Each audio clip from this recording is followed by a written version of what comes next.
Salam saudara-saudara yang dikasihi Tuhan, senang bisa berjumpa lagi dalam renungan firman Tuhan hari ini. Mari kita berdoa sebelum mendengarkan firman Tuhan. Kami mau membaca dan merenungkan firman-Mu ya Tuhan. Kami memohon hikmat, pertolongan dari Roh Kudus sehingga kami dapat mendengar dan memahami firman-Mu dengan baik. Dalam nama Tuhan Yesus kami berdoa. Amin. Pembacaan firman Tuhan dari 2 Korintus pasal 1 ayat yang ke-6. Jika kami menderita, hal itu menjadi penghiburan dan keselamatan kamu. Jika kami dihibur, maka hal itu adalah untuk penghiburan kamu.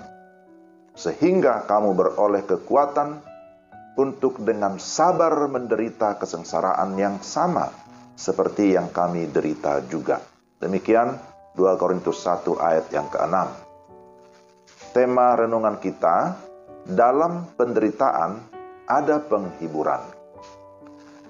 Saudara yang dikasihi Tuhan, sesungguhnya penderitaan itu adalah bagian yang tidak terpisahkan dari kehidupan manusia yang sudah jatuh ke dalam dosa. Dosa membuat manusia mengalami penderitaan. Namun, banyak manusia tidak menyadarinya. Kehadiran Kristus dan penerimaan akan Kristuslah membuat seseorang akhirnya bisa terlepas dari kuasa dosa. Kristus adalah pribadi yang sudah mengerjakan pengampunan dosa, bahkan keselamatan di dalam diri kita orang-orang percaya. Melalui pengorbanannya bukan saja dosa yang dikalahkan, tetapi juga si iblis sudah dikalahkan. Apakah orang percaya masih bisa menderita? Jelas, bisa. Seseorang bisa menderita karena sakit penyakit, karena musibah atau bencana alam, juga akibat pandemi seperti saat ini. Seseorang juga bisa menderita karena intimidasi, karena teror, karena caci maki, penipuan, peperangan, atau ditindas pihak lain. Kita menderita karena harus menahan diri dari segala keinginan yang memang cenderung ada di dalam hidup kita dan kita berontak melawan hal yang tidak sesuai dengan apa yang kita harapkan. Kita sering tidak mau melewati proses yang panjang. Kalau boleh, semua jalan cepat, jalan instan. Apa yang terjadi ketika situasi berbeda dengan apa yang kita harapkan? Banyak orang yang marah dan bisa kehilangan kesabaran, serta ada yang bertindak secara emosional.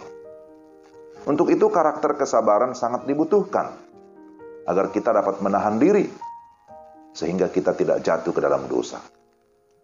Saudara yang dikasihi Tuhan, ketika Rasul Paulus menderita karena imannya kepada Kristus, maka dia dilatih untuk bersabar menghadapi segala sesuatu. Apa kesabaran itu? Kesabaran dalam bahasa Yunani disebut makrothumia. Dalam bahasa Inggris, ini menarik ya, disebut dengan istilah long suffering, yang berarti panjang sabar. Jadi kesabaran di sini dihubungkan dengan suffering, dengan adanya penderitaan. Ketika menulis surat Korintus, Paulus mengalami penderitaan karena pemberitaan Injil.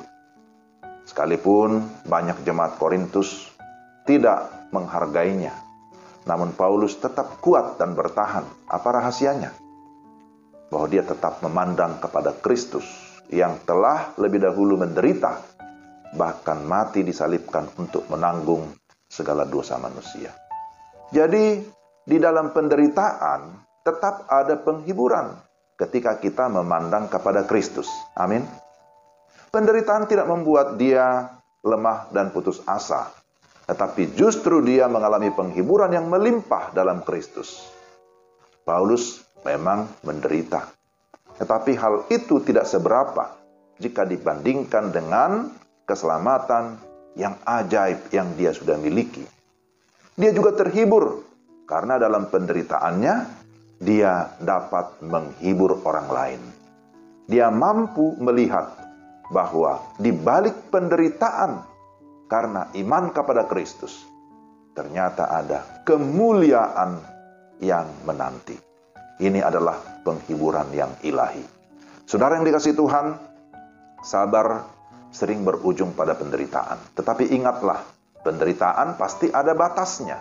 Lagi pula, penderitaan tidak berkuasa atas hidup kita. Penderitaan tidak dapat membatalkan rencana Allah dalam hidup kita.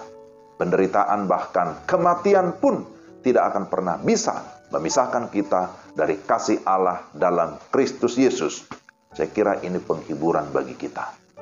Jadi, janganlah kecut dan tawar hati. Jangan lemah dan putus asa. Penderitaan Tuhan izinkan menjadi sarana untuk melatih kerohanian kita. Penderitaan Tuhan izinkan terjadi agar kita semakin merendahkan hati dan mendekatkan diri kepada Tuhan. Penderitaan sekali lagi melatih kesabaran kita agar kita menjadi pribadi yang mampu menguasai diri. Namun ada satu hal yang perlu kita perhatikan. Kalau itu berkaitan dengan masalah dosa, maka kita harus segera buang dosa itu. Dosa harus segera dijauhkan dari segala kehidupan kita. Jangan biarkan dosa menambah penderitaan kita. Karena itu kita membutuhkan hikmat dari Roh Kudus yang menolong kita agar kita tetap bersabar di tengah-tengah kesulitan. Dan di dalam kesabaran, mari kita tetap aktif melakukan bagian kita, tanggung jawab kita masing-masing dengan benar. Saudara yang dikasihi Tuhan, kiranya Roh Kudus menolong kita supaya kita tetap bersabar di dalam menghadapi segala penderitaan. Karena di balik penderitaan pasti ada penghiburan, ada kemuliaan kalau kita menderita karena iman kepada Kristus. Sekali lagi, mari kita tetap berserah kepada Tuhan dan kita siap menghadapi segala peristiwa dengan segala kesabaran. Amin. Mari kita berdoa. Tuhan, kami memohon supaya Roh Kudus memberikan kami kemampuan untuk dapat mengerti firman-Mu, tapi juga menghidupi firman-Mu, melakukan firman-Mu dalam hidup kami.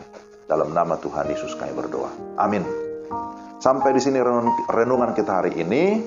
Kiranya Tuhan memberkati kita dalam melakukan segala tugas kita di sepanjang hari ini. Shalom.